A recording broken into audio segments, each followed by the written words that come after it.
Welcome back to Briggs on Books, our truly international talk show on books, authors, publishers, people who are trying to be an author. It takes so much to get a book written and published, and I'm always proud when people get that done. And our next guest has done just that, Santiago Camarena. It's a lot of work to put out a book. Yeah, it is. It's way more than I thought it would be. Yeah, let's actually look at the cover of your book. You say the title. Voir Dire. That's French, and it's a legal term for what? It's a terminology they use in court systems all across America for prospective jurors. Mm-hmm. That's the oath they put them under when they interview them and to see if they're going to be chosen for a juror or not. Oath to tell the truth. Correct. And that's the title of the book, Voir Dire, An Oath to Tell and Seek the Truth by Santiago Camarena. Now, this book is about a very interesting person. Tell us about the subject. He's a person from New Mexico, and I went over there to complete the book. I started it over here, and the unique thing about him is that practically all his life was documented because his father passed away in a swimming accident early on. And so that began, the string of different things for the juvenile delinquencies and single parent. A lot of different social issues that occurred in his life, very similar to probably a lot of people all across America today. The dad's missing, the dad dies young. Struggling. He goes on the bad path, the wrong path. And just going for what they know without someone as close as his father. He was real close with his father, so he was it was I don't know what you would call it, like a shock to his whole life or idea how life was, and so he just was left alone with his own thoughts. And his life was well documented because he's always in court, always going to jail or juvenile court. He started off like an example was when he was younger, not long after his father passed away, he was throwing rocks at the cars as they were by the house, and then cops went over there, and so that was his first encounter with the law enforcement. So first time he got caught, huh? And so he reflects on that, and he talks about how his involvement with the cops and how he felt about his father passing away early on, and then he talks into how when he got older he started getting into more trouble and getting more into different drugs and incarceration, and it covers the two main topics of the book is the 1980 Santa Fe prison riot, which that's in New Mexico, right? Yes, it's probably today is still one of the most brutal prison riots in the history of America, mainly because the inmates were killed by other inmates. On a lot of other times on riots, they were put down through gunfire from the administration, National Guard or something, but these inmates were killed by other inmates, and it was very violent, very brutal violent and violent. The overkill was, very, it made a lot of people have mental problems afterwards, especially the guards that were caught in there as well. They got brutalized as well. They got brutalized too, and if you were a guard that was treat the inmates wrong, they paid a high price for it during that time. Now, did the subject say his name one more time? Vincent Candelaria. Candelaria. Now, he was, did he spend his whole life in New Mexico? Yes, he was from New Mexico, and he had offers to leave the state, but, he was from New Mexico. I went over there, and I ended up living over there, and it's a beautiful place. Doing your research. And beautiful people, and red and green chili over there. Yeah. So and as you said, it takes a lot of research. Yeah, to get through the book. I didn't realize it was going to be that intense as far as that goes, but they had material, and they just dropped it on the table and said, "Okay, this is what we got." Yep. And you do go ahead. Go through it. Dig through And it. it was a mountain. How big long old did it box take you to write the tapes. book? Took me right at a year. Mm. There was tapes, newspaper articles, magazine articles. The riot was heard all across the world. It was known all across the world because of the brutality of it. And so the riot, there was politicians rushing in to get their piece of the pie, so that they could be seen and be acknowledged that they Condemning the riots and stuff like that. being involved as far as resolving the issues. But there was a lot of different things that created the riot, and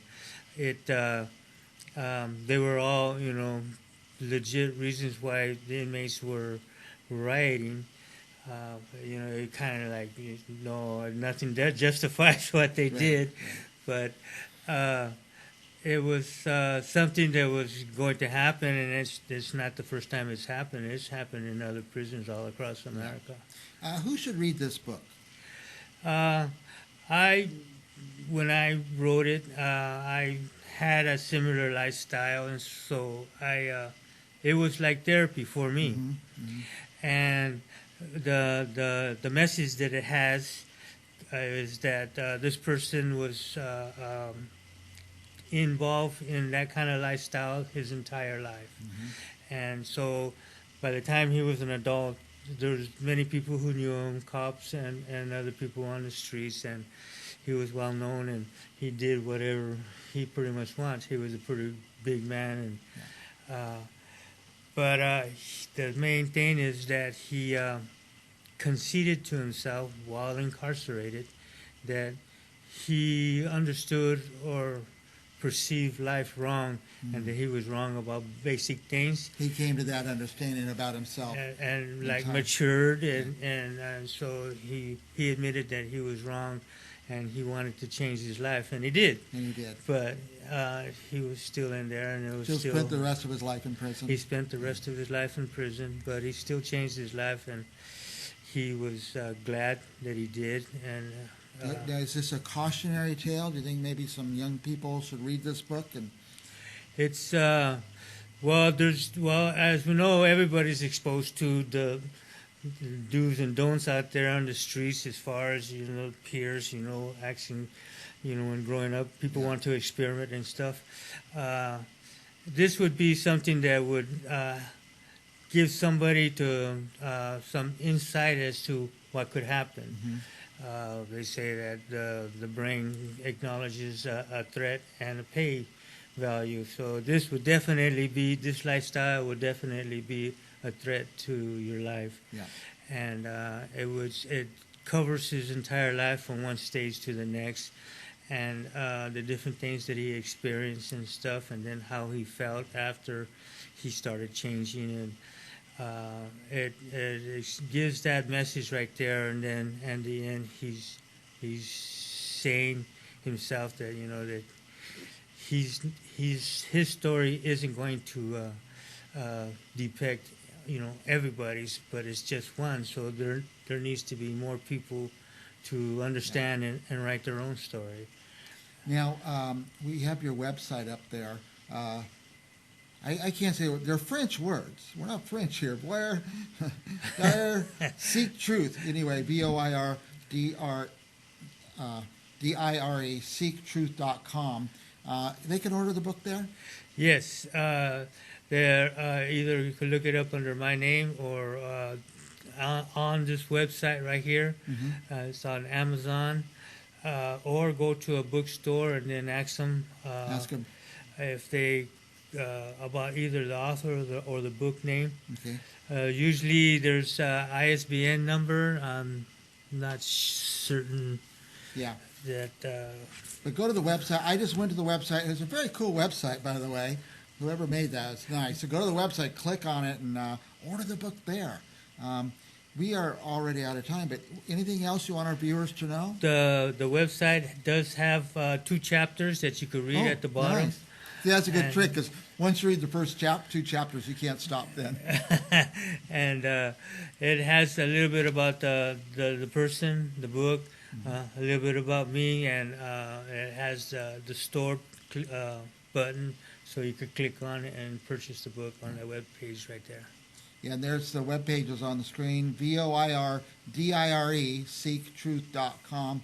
Very cool website, very cool guy. I'm glad you came back. We haven't seen you for a year or so, but why don't you come every year or so and we'll update the public. Say, go buy the book, go buy the book. Hopefully, I'm going to try to get some more exposure for it. I'm entering into the... Yeah, our audience is international, so you don't have to be from the United States or even New Mexico to want to read this book. It's a great history. It's a history book. Yeah, it is. It's not only his history. It happens to everybody all across America. So, Yes. and, probably all across the world, because there are similar situations that they have trouble and they grow out of it. Our guest is Santiago Camarena, and the book is about, say the guy's name again?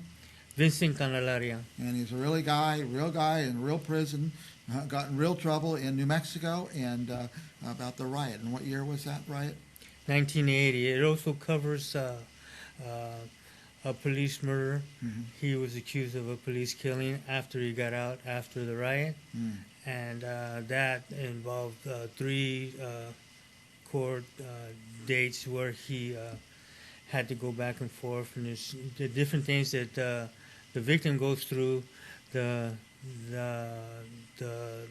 person, the perpetrator goes through, their families on both sides, and the lawyers and the judges. The judges talks about the judges, talks about politics, media, and it covers a lot of issues right there. And he's on the end, he's asking everybody needs to get involved in order to make things get better for everybody. That's great.